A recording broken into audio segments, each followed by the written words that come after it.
జై శ్రీ గణేష. నిన్న మనం ఏం చెప్పుకున్నాం? కశ్యపుడు నుంచి సృష్టి ఏ విధంగా ముందుకు సాగిందో చెప్పుకున్నాం కదా. మనుష్యుల జాతి ఎలా వచ్చింది, మనకు ఎవరు ముందు ఉన్నటువంటి వ్యక్తి అంటే మనువు నుండే మనం అందరం కూడా పుట్టాము. బ్రాహ్మణులు, క్షత్రియులు, వైశ్యులు, శూద్రులు ఇలా అందరూ కూడా మనువు పిల్లలే.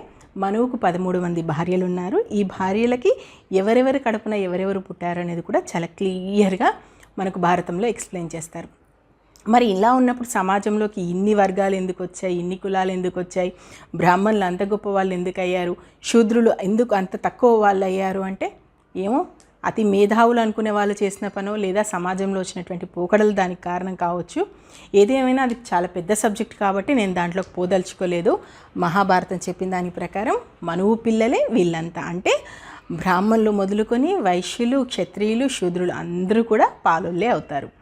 సరే, ఇక వీళ్ళలో ఇప్పుడు మనకు కావాల్సింది కురువంశానికి సంబంధించినటువంటి అంటే మనువుకి 50 మంది కొడుకులు పుడతారు. కానీ ఏంటంటే 50 మంది కొడుకులు కూడా వాళ్ళలో వాళ్ళే కొట్టుక చేస్తారు. అంటే ఇక్కడ మనువుకి కూడా వారసులు మిగలలేదు. ఇక్కడ కూడా మళ్ళీ కూతురే దిక్కైంది. ఎలా అంటే మనువుకున్నటువంటి కొడుకులో అందరూ చనిపోయారు కదా. వేణురాజు ఉంటాడు, వేణురాజు కూడా చనిపోతాడు. కానీ అతనికి ఒక కూతురు ఉంటుంది. ఆమె ఇలా.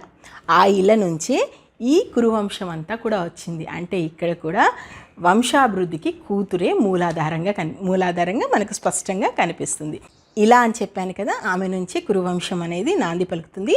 ఇలాకి చంద్రుడు కొడుకు బుధుడికి పురారవుడు అనేటువంటి కొడుకు పుడతాడు. ఈ పురారవుడికి ఊర్వశికి మళ్ళీ 6 పిల్లలు పుడతారు. వాళ్ళలో ఆయువు ముఖ్యమైన వాడు. ఈ ఆయువుకి మళ్ళీ 5 పిల్లలు పుడతాడు. అందులో సుహేషుడు ఒకడు. సుహేషుడికి మళ్ళీ ఆయుడు ప్రియంవద అనేటువంటి అమ్మాయితో పెళ్ళి అవుతుంది ఈ సుహేషుడికి. మళ్ళీ వీళ్ళకు 6 కొడుకులు పుడతారు. ఈ 6లో యయాతి ఒకరు. నేను 6, 5 అని ఎందుకు స్కిప్ చేస్తున్నానంటే వాళ్ళ పేర్లు, వాళ్ళ భార్యలు, వాళ్ళ పిల్లల పేర్లు కూడా మనకు స్పష్టంగా ఉంటాయి. అవన్నీ మనం చెప్పలేం. యయాతికి సంబంధించి చాలా చాలా పెద్ద కథ, చాలా ఇంపార్టెంట్ క్యారెక్టర్ కూడా ఉంటుంది భారతంలో.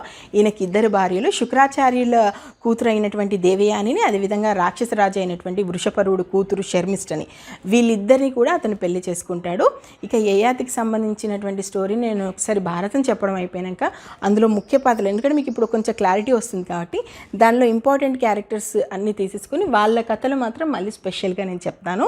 ఎస్, యయాతికి సంబంధించి ఇలా కొన్ని తరాలు, అంటే దాదాపు ఒక 6 తరాలు ఉంటాయి. 6 తరాల్లో కూడా ఎవరు పుట్టారు, ఏం చేశారు అనేది మళ్ళీ క్లియర్గా ఉంటుంది. యయాతి కొడుకు పురుడు, అతడు చక్రవర్తి అవుతాడు.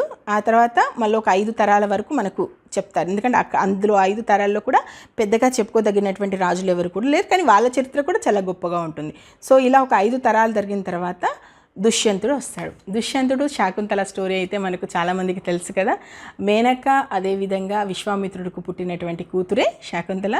విశ్వామిత్రుడికి సంబంధించినటువంటి స్టోరీ కూడా చాలా ఇంట్రెస్టింగ్. ఖచ్చితంగా నేను కూడా ఇది ఒకసారి చెప్పడం అయిపోయాక ఆ స్టోరీ కూడా చెప్తాను. ఇక దుష్యంతుడు శకుంతలకు సంబంధించి, దుష్యంతుడు అడవికి వెళ్ళడం, అక్కడ శకుంతలను చూడడం, ఆమెను ఇష్టపడడం, ఆమెను గంధర్వ వివాహం చేసుకోవడం. కానీ ఆ విషయాన్ని అతడేదో మర్చిపోయాడు, శాపం ఇచ్చారు, అది ఇదని చెప్తారు. కానీ భారతంలో అలా ఏమీ లేదు. ఎవరికి చెప్పకుండా పెళ్లి చేసుకున్నాను కాబట్టి ఆ విషయాన్ని ఎవరికి చెప్పడానికి ఇష్టపడడు. అందుకే దుష్యంతుడు శకుంతలను నిరాకరిస్తాడు.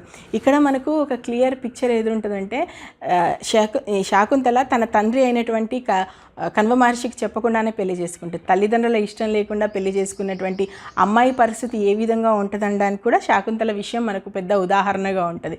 కానీ ఆమె పాతివత్యం కారణంగా దుష్యంతుడు ఆమెను లేదు, నాకు నీతో సంబంధం లేదు అని చెప్పినప్పటికీ కూడా ఆకాశవాణి పలుకుతుంది, లేదు శాకుంతలకి నీకు సంబంధం ఉంది. ఇక దుష్యంతుడు శకుంతల కొడుకే మన భరతుడు. ఆయనే మనకు ఆద్యుడు. మన భారతీయులందరికీ కూడా ఆయనే ముందు. ఇక మన భారతదేశానికి భారతదేశం అనేటువంటి పేరు రావడానికి కారణం కూడా భరతుడు, ఆయన పరిపాలించిన తీరు. ఎస్, మనము బ్రహ్మ సృష్టి మొదలుకొని భరతుడి వరకు వచ్చాము. భరతుడి నుంచి మళ్ళీ పంచపాండవుల వరకు వెళ్ళాలంటే కథ ఏ విధంగా సాగుతుందో చూద్దాం. ఇక్కడి నుంచి మనం శాంతనుడికి లింక్ చేయడానికి చూస్తాను. సో నెక్స్ట్ ఎపిసోడ్లో భరతుడి నుంచి శాంతనుడి వరకు స్టోరీ రన్ చేస్తాను. నేను మహాభారతం ఉన్నట్టు చెప్తున్నాను. మీకు నచ్చితే ఆశీర్వదించండి. ఇప్పటి వరకు మహాభారతంలో ఏం జరిగిందో తెలుసుకోవాలనుకుంటే మన ఛానల్లో ప్లేలిస్ట్లోకి వెళ్తే మహాభారతం ప్లేలిస్ట్ ఉంది, మీరు చూడొచ్చు. Thank you. జై హింద్.